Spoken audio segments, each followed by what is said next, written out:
Hace un momento cantábamos: viva la fe, viva la esperanza y viva el amor.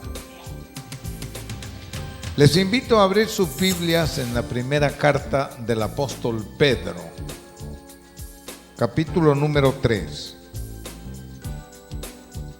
Primera de Pedro, capítulo 3.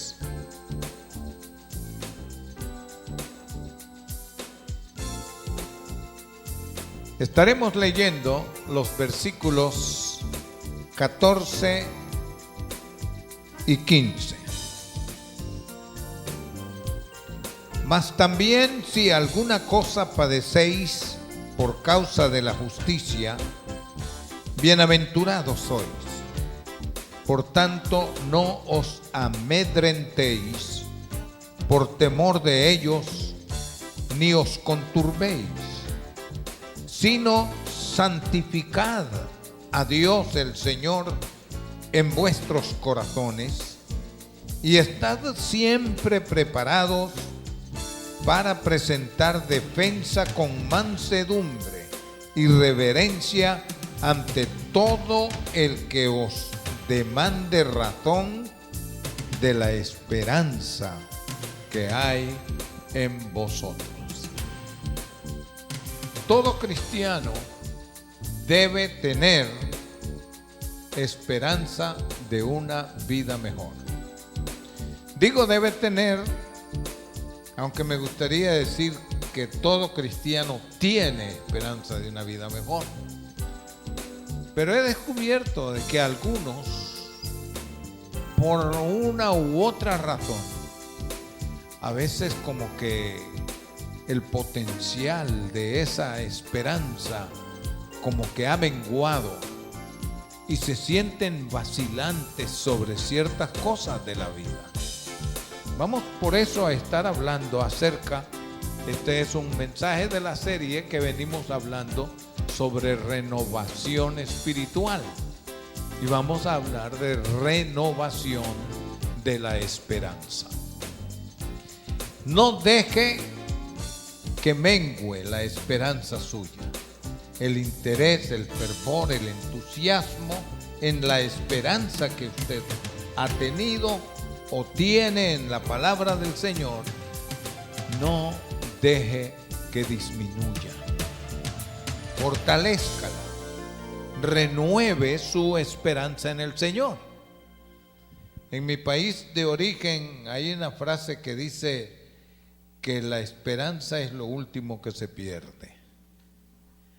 Y no hay razón de perderla. Nosotros no vamos a decir que la esperanza es lo último que se pierde, sino la esperanza es la realización de lo que nosotros tenemos acceso y tenemos derecho. Como decía, las pruebas o luchas a veces reducen el potencial de nuestra esperanza. Nuestra esperanza tiene base, nuestra esperanza tiene fundamento. Leamos en Romanos capítulo 5. Vaya conmigo un momento a Romanos, el capítulo 5. Allí, comenzando en el versículo 1, dice: justificados pues por la fe, ¿qué es lo que tenemos? Paz, tenemos paz para con Dios, por medio de nuestro Señor Jesucristo, por quien también tenemos entrada por la fe a esta gracia, en la cual estamos firmes y nos gloriamos ¿en qué? En la esperanza de la gloria de Dios. Versículo 5. Y la esperanza no avergüenza, porque el amor de Dios ha sido derramado en nuestros corazones por el Espíritu Santo que nos fue dado. Vamos a estar hablando de la renovación de nuestra esperanza y comenzaremos recordando y reforzando el concepto de la base triple de nuestra esperanza. Nosotros tenemos una base triple de nuestra esperanza. Y podemos pensar en más de tres cosas, pero yo estoy planteando este concepto de la triple base de la esperanza. Nuestra esperanza tiene base primeramente en el amor de Dios. Si no fuera por el amor de Dios, realmente no tendríamos nosotros esperanza. Pero el amor de Dios es la base que resalta más en cuanto a la esperanza que nosotros tenemos. ¿Cuántos saben que Dios le ama? Ahí es. Esa es la esperanza que tenemos. La segunda cosa es que la esperanza es nuestra fe en los méritos de la obra de Cristo. El enemigo muchas veces acecha nuestras vidas y de alguna manera a veces algunos disminuyen en su fervor en cuanto a esa esperanza porque se ponen a pensar en quién son, en los méritos, en las victorias personales y yo sé que tenemos que ser y debemos de esforzarnos y ser victoriosos, pero la esperanza que tenemos no descansa en méritos nuestros, descansa en los méritos de Jesucristo, el Hijo de Dios. Y por eso nosotros debemos de estar firmes, debemos de estar sólidos en nuestra esperanza, porque descansa en el amor de Dios, en los méritos de la obra de Cristo y también en la fidelidad de las promesas de la palabra de Dios. No hay nada que temer, no hay nada que perder, no hay posibilidad ninguna de que no se cumpla nuestra esperanza si usted y yo estamos confiados en el amor de Dios, en los méritos de Jesucristo y en la fidelidad de la palabra de Dios nuestro Señor. Los objetivos de nuestra esperanza, en primer lugar, son alcanzar los beneficios de la gracia de Dios, alcanzar los beneficios de la gracia de Dios. El enemigo trató de anular los beneficios de la gracia de Dios en la vida de Adán y Eva. Y aunque logró ciertos daños que les causó, surgió la gracia de Dios. Y dice en Efesios capítulo 2, por gracia sois salvos por la fe. Y esto no de vosotros, porque es don de Dios. Nosotros tenemos entonces suficiente razón para descansar tranquilos en la esperanza que tenemos en la gracia de Dios, porque la gracia del Señor va a cumplir su cometido en nuestra vida. Nosotros no tenemos nada que temer en relación a eso. Además, Él nos ayudará en medio de cualquier situación de adversidad que se presente. Vamos al libro de los Salmos, al capítulo 33. Salmo capítulo 33. Allí vamos a leer 2 versículos, 18 y 19. He aquí el ojo de Jehová sobre los que le temen, sobre los que esperan en su misericordia, para librar sus almas de la muerte y para darles vida en tiempo de hambre. ¿Qué esperanza más hermosa tenemos nosotros? No cabe duda que estamos viviendo tiempos difíciles en la historia de la humanidad. Hay estas épocas que se dan de crisis económica, de escasez de trabajo. Pero nosotros tenemos el grande beneficio de contar con la esperanza nuestra depositada en el cuidado de Dios para con nosotros. Por eso resulta doloroso, resulta triste pensar en lo que ocurre hoy en día. Estamos en un tiempo que se supone de tantos adelantos y tantas cosas. ¿Cómo es posible que una mamá tenga la osadía de matar a sus niños y después quitarse la vida ella a sí misma por la crisis económica que hay? Terrible. Falta de una esperanza.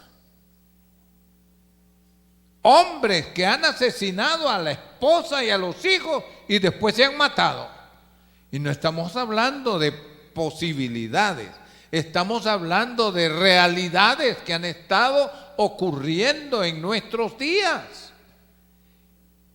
No podemos negar, no vamos a ignorar de que hay una crisis que se ha prolongado más de lo que al principio se suponía, y los gobiernos están tambaleantes inclusive, pero usted y yo tenemos la esperanza de aquel que dijo: no temas porque yo estoy contigo, no desmayes porque yo soy tu Dios que te esfuerzo, siempre te ayudaré, siempre te sustentaré con la diestra de mi justicia. Bendito sea el nombre del Señor para siempre. Y en esa esperanza, usted y yo debemos de sostenernos. Lo sorprendente es que hemos tenido la misma situación que algunos que se han asesinado, que algunos que se han matado, que se han quitado la vida. Y han pasado por el mismo puente que nosotros hemos pasado o estamos pasando.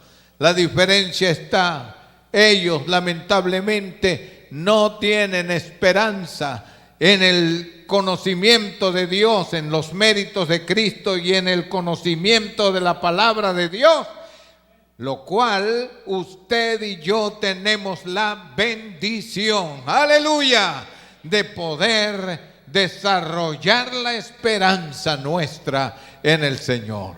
El Señor no cambia.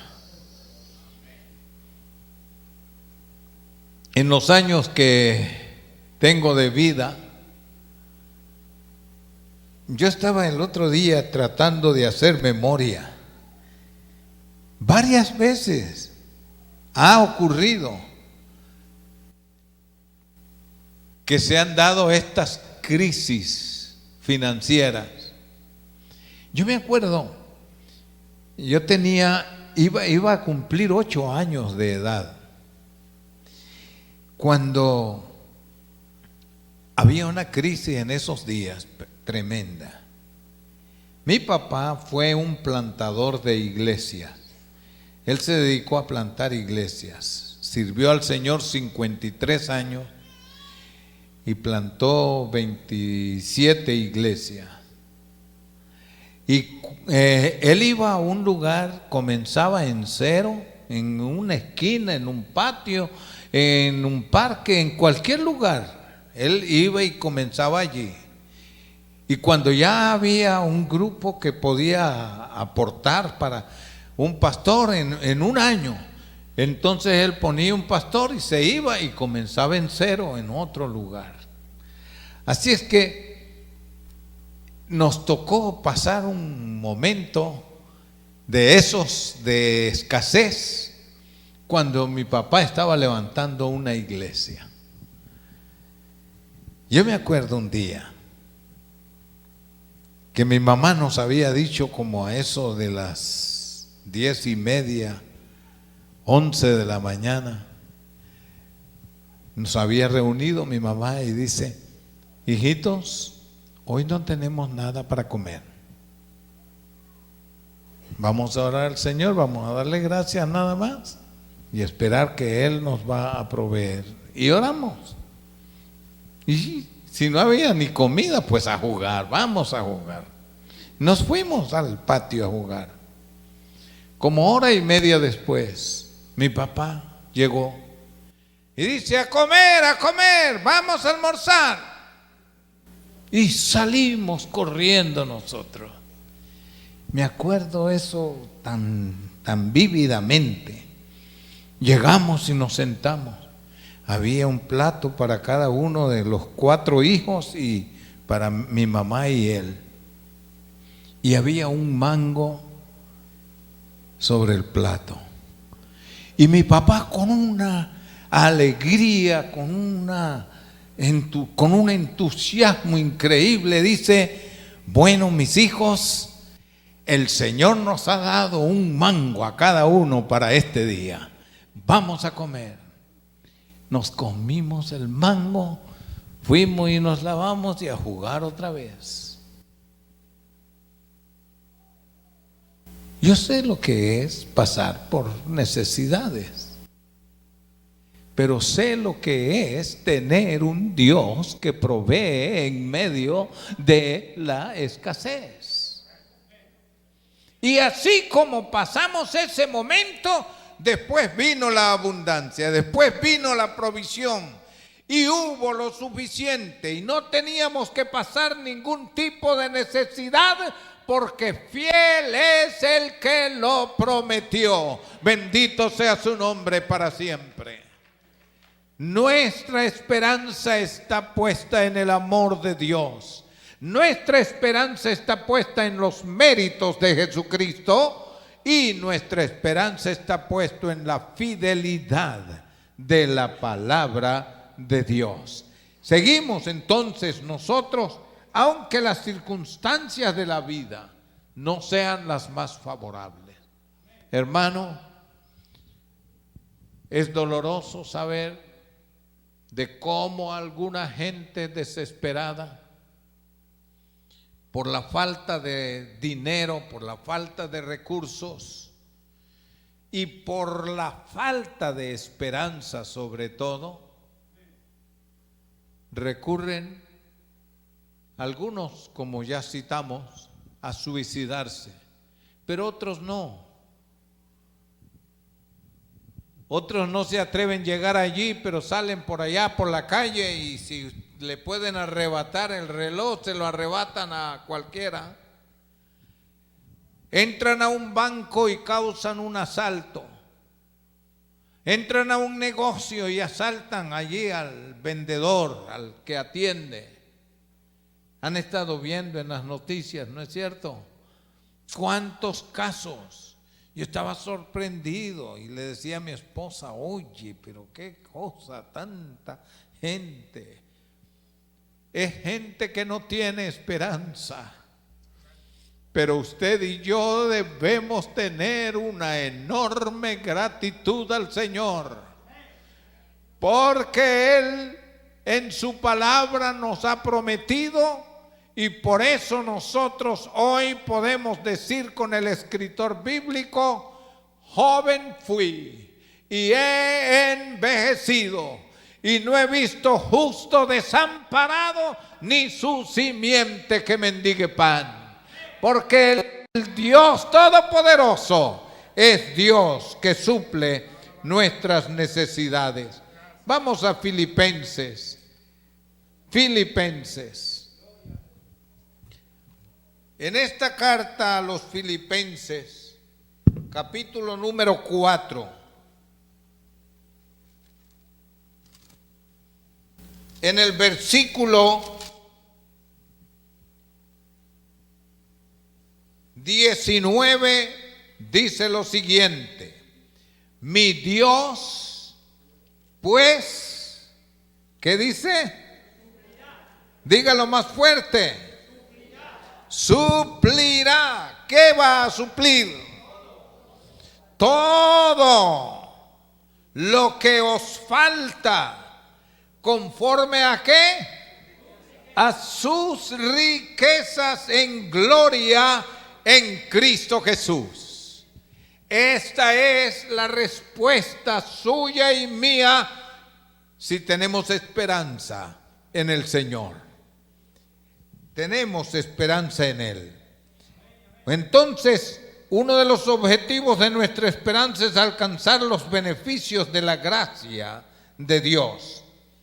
En segundo lugar, otro de los objetivos de nuestra esperanza es alcanzar los beneficios plenos de la salvación. En cuanto a esto de la salvación, nosotros no debemos conformarnos únicamente al concepto de el perdón de los pecados. Y claro, le damos la bienvenida a la acción de Dios de perdonarnos nuestros pecados. Pero eso no es todo. No importa cuál haya sido la condición de pecado del hombre, de la mujer que busca al Señor. El Señor dice: tus pecados te son perdonados. ¿Han oído la historia del señor que mucho leía la Biblia? Le gustaba leer constantemente. Y de cuando en cuando, mientras estaba leyendo, leía algunas cosas que le gustaba y decía: ¡gloria a Dios! Dice que los nietos se ponían a estarlo escuchando, y había uno más travieso que los demás, y le dice: vas a ver a mi abuelo, le vamos a echar una broma. Y le escondió la Biblia. Cuando el abuelo salió para su habitual lugar de estar sentado y leyendo la escritura, se acercó y dice: mi Biblia. Y buscó por allí. Y el nieto travieso no solo le había escondido la Biblia, lo que le puso fue un libro de geografía. Y entonces el Señor dice: bueno, ya que no está la Biblia, pues podemos a leer acá. Y dice que el muchacho aquel estaba que se moría de risa, que mira la cara del abuelo leyendo geografía. De pronto el muchacho está allí cuando el abuelo dice: ¡gloria a Dios! ¡Aleluya! Y el muchacho se va y dice: ¿qué pasa, abuelo? ¡Gloria a Dios!, dice otra vez. Dice: pero si eso no es la Biblia lo que estás leyendo. Sí, ya sé que no es la Biblia. En mi Biblia dice que el Señor ha tirado mis pecados a lo profundo de la mar. Y aquí dice que el mar en tal lugar tiene más de 2 kilómetros de profundidad. ¡Gloria a Dios!, dijo el abuelo otra vez. ¡Oh, qué esperanza más hermosa es la que usted y yo tenemos! El Señor ha prometido lanzar nuestros pecados a lo profundo de la mar. Nosotros debemos mantener viva esa esperanza. No se deje coaccionar del diablo, que a veces trata de traer a su memoria, refrescar en su memoria las cosas pasadas, aquellas cosas vergonzosas que usted no se siente bien con ellas, pero que el Señor ya le perdonó. Si el Señor le ha perdonado, mantenga viva la esperanza. El Señor le ha perdonado. Y el perdón de Dios en ese sentido es irrevocable.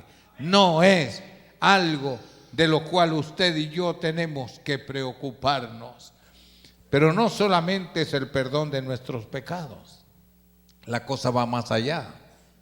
Es que el Señor ha prometido la transformación de nuestra vida. Y esto es un paso mucho más adelante. El perdón de pecados, gloria a Dios. Pero es que ya no tengo que seguir esclavo de esa situación. El Señor ha prometido que el que está en Cristo, ¿qué cosa?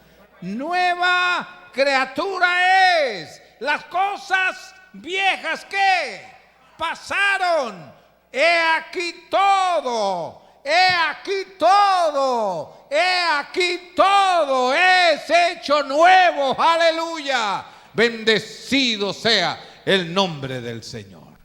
Así es como Dios cumple su palabra y la esperanza nuestra en Él no es defraudada.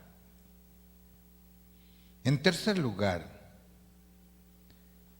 otro de los objetivos de nuestra esperanza es alcanzar los beneficios de sus promesas eternas. Alcanzar los beneficios de sus promesas eternas.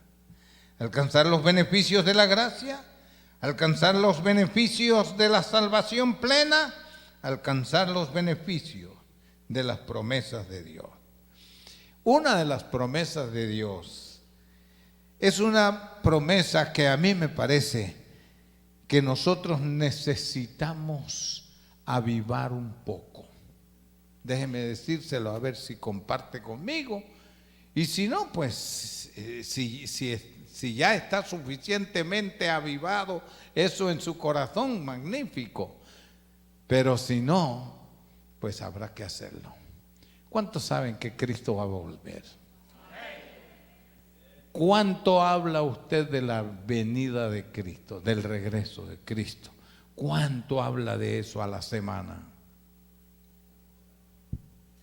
¿En cuántos lugares habla de eso? ¿Cuánto le oyen sus hijos mencionar el regreso de Cristo? ¿Cuánto? ¿Cuánto le han oído mencionar eso los vecinos suyos, los amigos suyos? ¿Cuánto? No me conteste porque no estoy esperando respuesta. Es para reflexionar.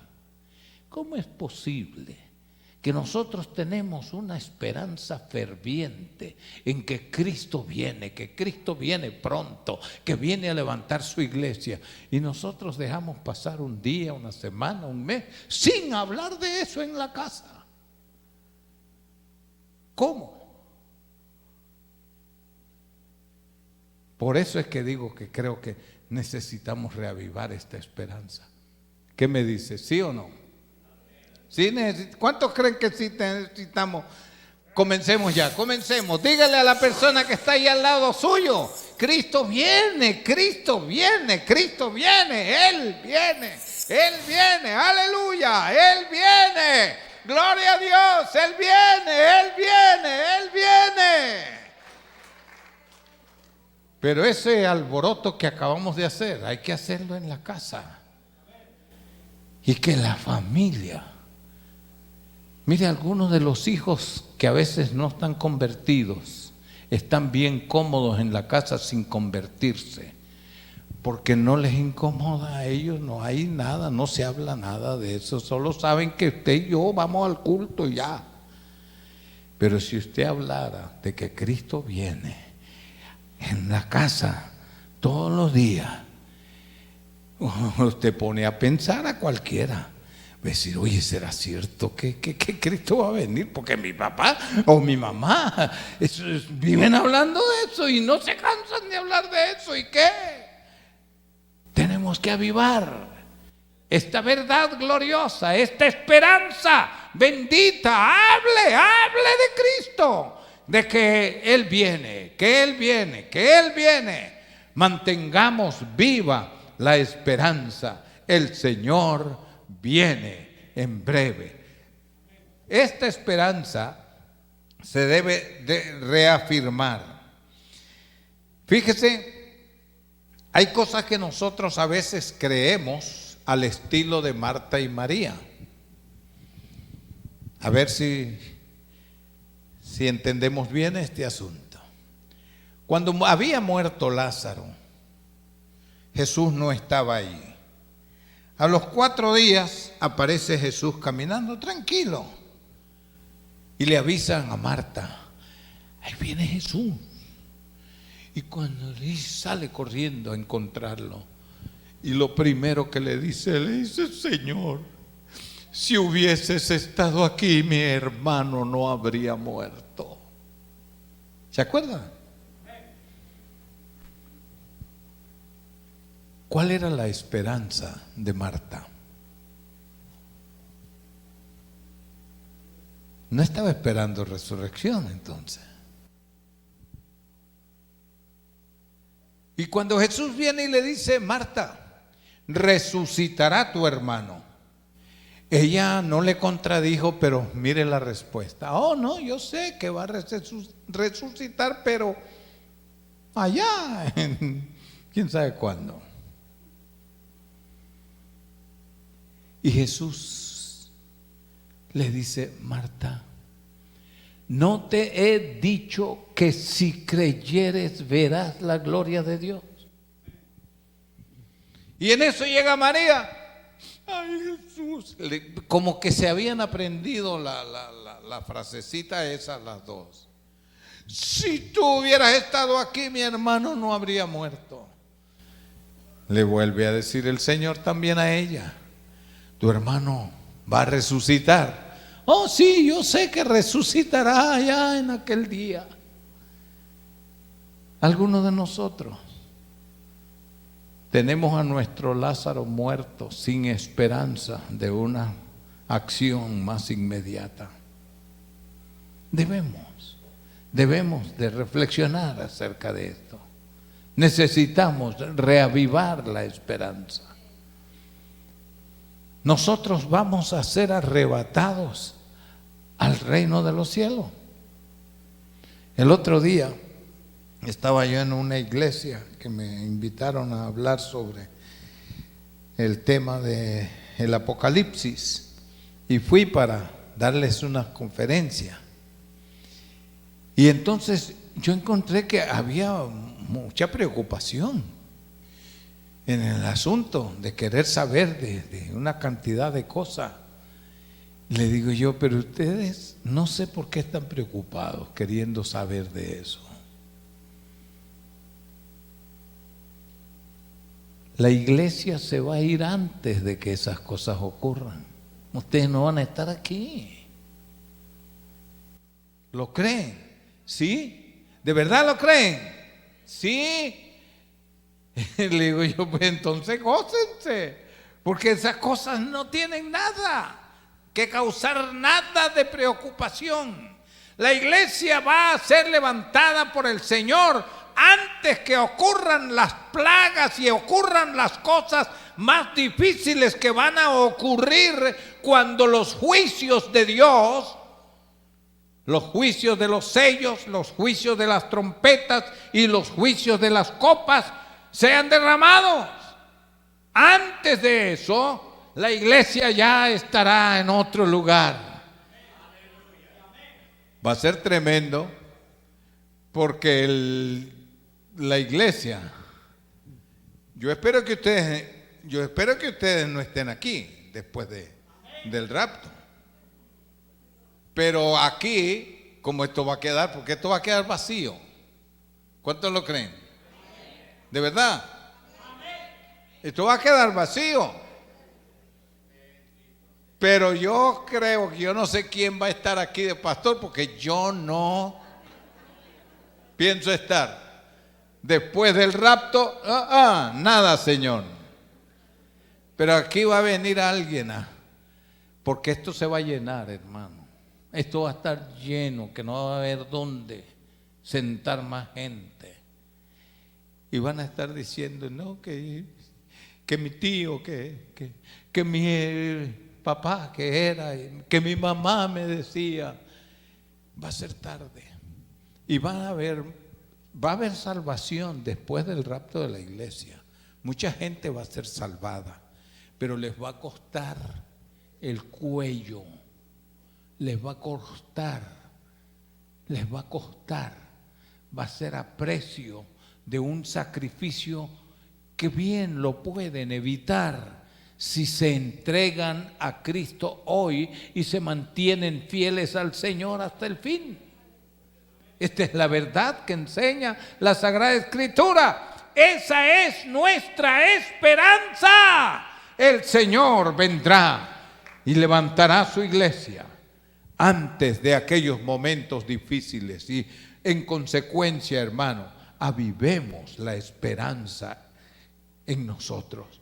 Fíjese lo que dice la Sagrada Escritura. Vamos a ir a Tesalonicenses. Primera de Tesalonicenses, capítulo 4.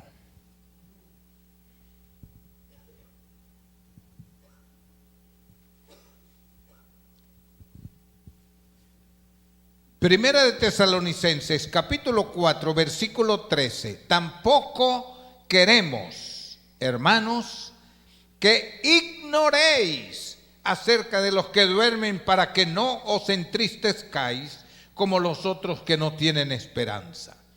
Como los otros que no tienen ¿qué? Esperanza. ¿De qué estamos hablando hoy? De renovar ¿qué?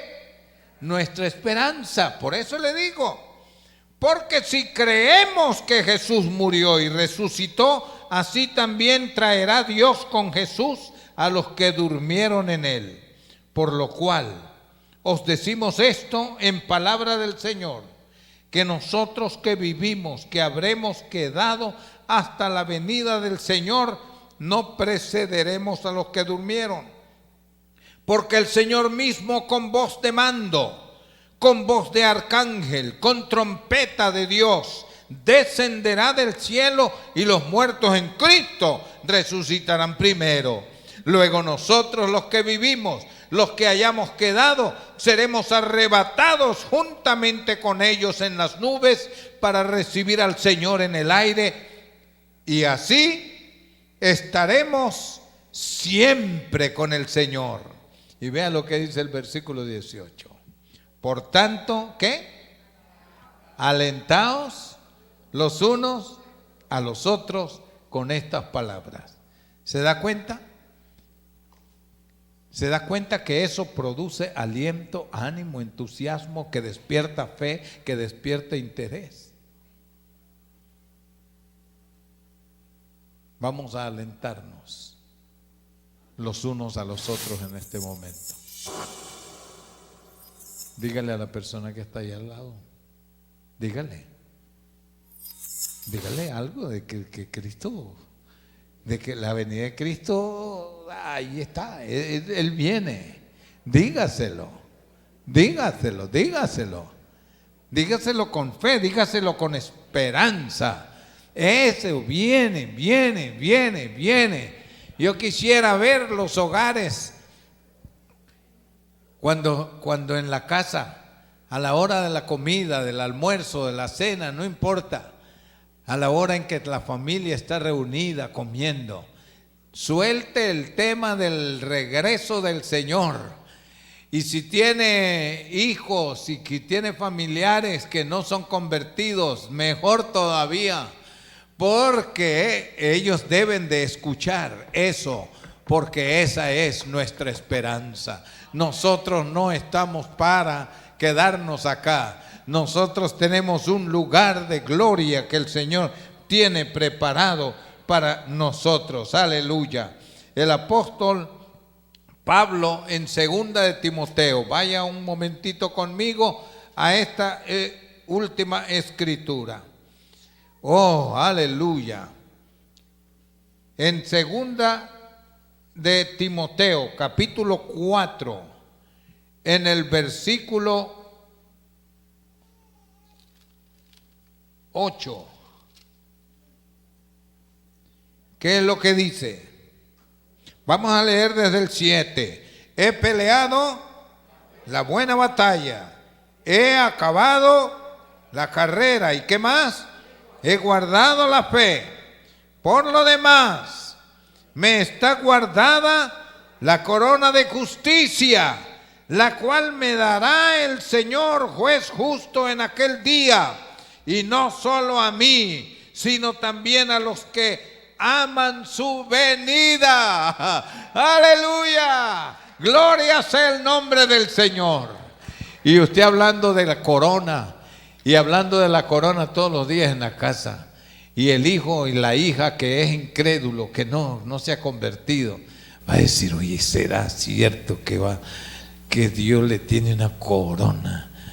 Y le va a comenzar a inquietar, y el Espíritu Santo va a comenzar a trabajar en esa mente y en ese corazón para despertar la misma esperanza. Gloria sea el nombre del Señor. Usted y yo debemos renovar la esperanza de Dios en nuestras vidas, relacionado a los beneficios de la gracia, los beneficios de la salvación y los beneficios de las promesas de la palabra de Dios. Con esto voy a terminar. ¿Se acuerdan ustedes que en la Sagrada Escritura menciona de que cuando el pueblo de Israel salió de Egipto, al año estaban listos para entrar en la tierra prometida? Y mandaron a unos espías, uno por cada tribu. Eran 12 espías, para que fueran, que vieran la tierra, que trajeran el informe. Y ellos fueron y trajeron el informe. 10 de ellos vinieron diciendo: esa tierra es una tierra terrible. Exagerado. Dice: esos hombres son gigantes, nosotros parecíamos hormiguitas al lado de ellos. Pura exageración. Esa es tierra que traga a sus moradores. Y los otros dos, Josué y Caleb, tratando de cambiar, pero no, 10 contra 2 no se pudo. Entonces no entraron en la tierra prometida. Y eso no le agradó a Dios. Y dijo Dios: no van a entrar. Muy bien. Pues no van a entrar. Y Dios decidió que esa generación no iba a entrar y no entró. Tuvieron que rodear la tierra 39 años más. 40 años estuvieron rodeando la tierra. Llegaban a un lugar y volvían a comenzar y a dar vuelta. Y otra vez, y pasaban por los mismos sitios y volvían a otra vez y llegaban allá y terminaban y volvían a comenzar otra vez hasta que se murieron todos. Excepto 2, los 2 que tuvieron esperanza, Josué y Caleb. Esos 2 tuvieron esperanza. Y usted sabe lo que dice la Escritura, ¿verdad? Acerca de eso. De todas maneras, yo quiero que lo lea conmigo para que se dé cuenta. Vamos al libro de Josué.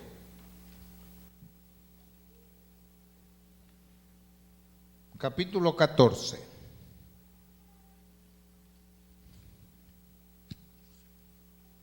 Josué capítulo 14.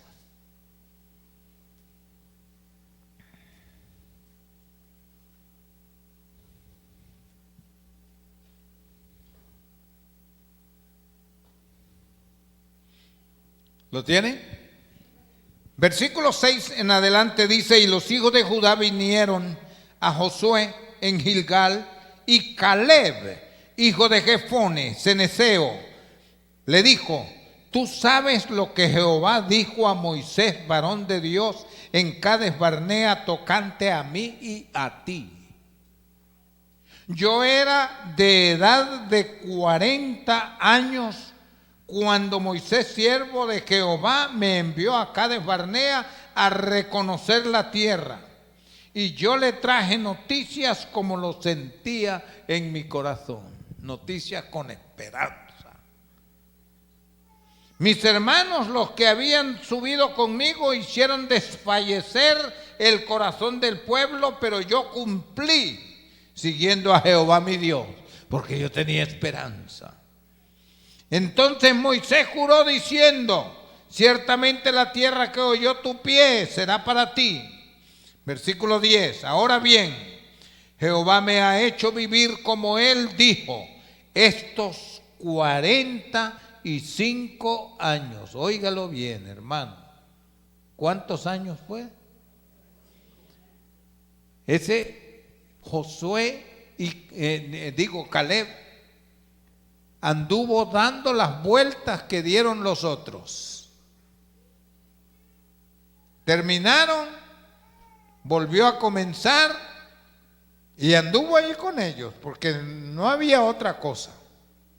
Pero en esos 45 años, el hombre no perdió en su mente y en sus sentimientos lo que Dios le había prometido. Él tenía esperanza clara, él tenía esperanza. Vea lo que dice acá. Versículo 11, todavía estoy tan fuerte como el día que Moisés me envió. ¿Cuál era mi fuerza entonces? Tal es ahora mi fuerza para la guerra y para salir y para entrar. Dame pues ahora este monte del cual habló Jehová aquel día, porque tú oíste en aquel día de que los anaseos están aquí, que hay ciudades grandes y fortificadas. Quizás Jehová estará conmigo y los echaré, como Jehová ha dicho. Y no le quedó más a Josué. Josué entonces le bendijo y le dio a Caleb, hijo de Jefone, a Hebrón por heredad. Mantuvo la esperanza. 45 años dando vuelta con aquellos que no tenían esperanza. Pero para entrar a los 45 años, yo me gozaba leyendo esto y me gozo cada vez que lo leo. ¿Cómo 45 años el hombre aguantó eso? Pero mire, si él estaba solo esperando que entraran, que él mantuvo eso. Hermano mío, la esperanza nuestra no debemos dejar que mengue, que se reduzca, que el potencial de la esperanza baje. No. Debemos de mantener viva, renovar la esperanza nuestra. Pongámonos de pie.